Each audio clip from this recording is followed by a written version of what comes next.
Hi guys, so I apologize for the very late upload. It's just that I've had so many things going on for the past few days and weeks actually. So I needed some time for myself to take a rest as well, as I was feeling burnout. Nonetheless, I'm back and recharged and revitalized, and rest assured I'm still very enthusiastic to finish these lessons. I'm actually quite pressured because some of you guys are rushing me and I understand as there is a deadline for the exams, right? So I understand, totally understand. Thank you for being patient with me, and I'll try my very best to help you guys and finish these lessons and cover as much as I could. Alright, so let's start with this lesson. So basically in this lesson, I'll cover section 7, which is the COSO ERM framework. So what do we mean by COSO? It's the Committee of Sponsoring Organization. It's actually a private organization which is in charge of these standards framework. So for the outline of this lesson, first I'm gonna talk about the COSO ERM framework. Second, the objectives of ERM. Third, the ERM activities at all levels of the organization. And fourth, the components of the COSO ERM framework. Okay, so first, let's define what is COSO ERM framework, or simply the ERM, or Enterprise Risk Management, as defined by the COSO. So basically, let me read this one. So this is the official definition. ERM is a process effected by an entity's board of directors, management, and other personnel applied in strategy setting and across the enterprise, designed to identify potential events that may affect the entity and manage risk to be within its risk appetite, to provide reasonable assurance regarding the achievement of an entity's objectives. So obviously, it's a long definition. It's kind of overwhelming. However, let's try to break it down into chunks, okay? So first, it says ERM is a process, okay? So it's a process designed and should be implemented in a particular company. Okay, so second here, it is affected by an entity's board of directors, management, and other personnel, meaning it is affected by people at every level of an organization. So board of directors, these are people who are in charge of the company, right? Management, so senior management or even lower level management. And of course, we have here personnel, meaning even the employees of the company should implement the ERM, okay? So it is applied in a strategy setting and across the enterprise, meaning it is a strategy designed and implemented by an entity or a company, which is of course expected to be applied across the enterprise, meaning at every level and unit of a company. Fourth point here, it is designed to identify potential events that may affect the entity. So the objective of the ERM is for a company to be able to identify potential events that may have adverse effect to the company. It will have an effect to the it might have an effect to the company, and the purpose of this is for a company to be able to manage risks, which is of course within its risk appetite. The purpose of this is for a company to be able to identify potential events, design responses to these potential events so that a company may be able to manage even unwanted events that may occur and disrupt the business and may cause adverse impact.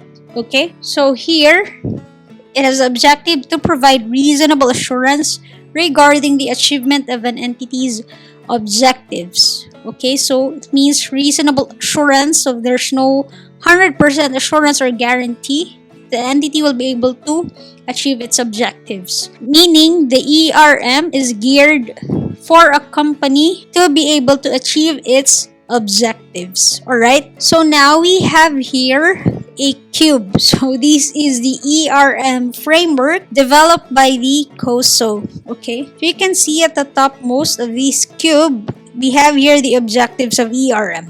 Okay, so we have strategic, operations, reporting, and compliance. So generally speaking, a company usually have established mission, vision, strategic objectives, and other policies and procedures. Okay, first, strategic, meaning these are high-level goals. Okay, usually Strategic meaning strategy. Strategy, when we say strategy, these are high-level goals, which of course should be in line with a company's mission or vision. Second, for operations. What do you mean by operations, right? So ERM is designed and implemented for purposes of the company having uses of its resources in an effective and efficient manner. Okay?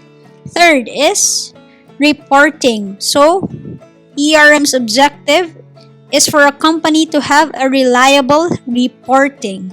Fourth is compliance. So an ERM's objective is for a company to be compliant with the applicable laws and regulations. Okay? So next topic here, on the right side of the cube, we have here ERM activities at all levels of the organization. In other words, the ERM framework should be applied at all levels of the organization. So what are these levels? So we have here enterprise level, meaning at the entity as a whole. Second, division or subsidiaries. For instance, if a company has division or subsidiary, of course the ERM framework is also expected to be applied at division or subsidiary level. Third is business unit processes. So for example, if a company has business unit processes, of course the ERM framework is also expected to be applied or implemented at these business unit processes. Lastly, let's talk about the components of the ERM framework. So we have here internal environment, objective setting, event identification, risk assessment, risk response, control activities, information and communication, then monitoring. So let's dive deep into each one of this, okay? So we have here internal environment. So what do we mean by internal environment? When we say internal environment, generally speaking, the tone of an organization. So for example, how is a particular company viewed in terms of its risk management philosophy, in terms of its risk appetite, in terms of its integrity and ethical values, in terms of how the company operates overall. Okay. Second is the objective setting. Okay, so as I mentioned earlier, typically a company has an established mission, vision, objectives, policies, and procedures, right? So here, what do we mean by this? It simply means that objectives must exist before management can identify potential events affecting the achievement of those objectives. So basically, having an ERM, which is designed and implemented appropriately, it helps a company ensures that a particular company has processes to set objectives, which of course, those objectives must align with the company's mission and of course, consistent with its risk appetite. Alright? Third here is event identification. Okay? So typically, the ERM has certain policies and procedures wherein a company is able to identify both internal and external events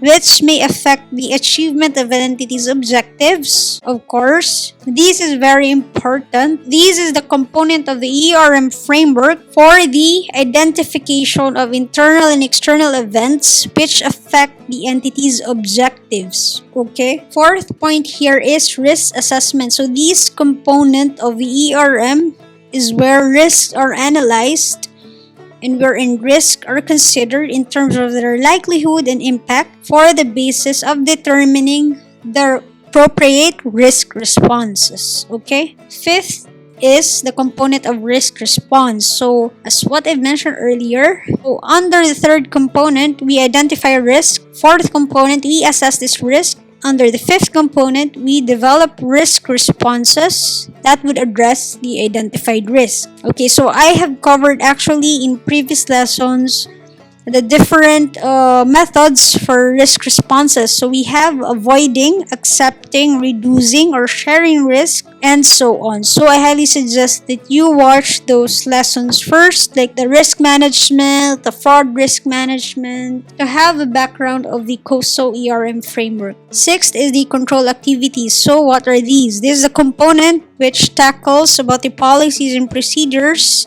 which should be established and implemented to help ensure that the risk responses are effectively carried out. So this is the component of the ERM which pertains to these specific business processes. Alright, so seventh component of the ERM is the information and communication. So here, relevant information is of course identified, captured, and communicated in a form and time frame, of course, that enable people to carry out their responsibilities. So it's important for a period company to have effective communication. Eighth component is the monitoring. So this is the component of the ERM which pertains to how a company monitors of course, the implementation of the framework as a whole. So how is the monitoring done? This is simply accomplished through ongoing management activities, evaluations, etc. So in other words, the ERM is not really a serial process. So what's the main objective of the ERM? That is for a company to be able to achieve its strategic operations, reporting, and compliance objectives. So please remember the components of COSO ERM framework are multi-directional. So meaning each of the component can impact the other components and it's not successive. So what I'm saying is, for example, risk assessment can only impact the succeeding component risk response. It doesn't go that way.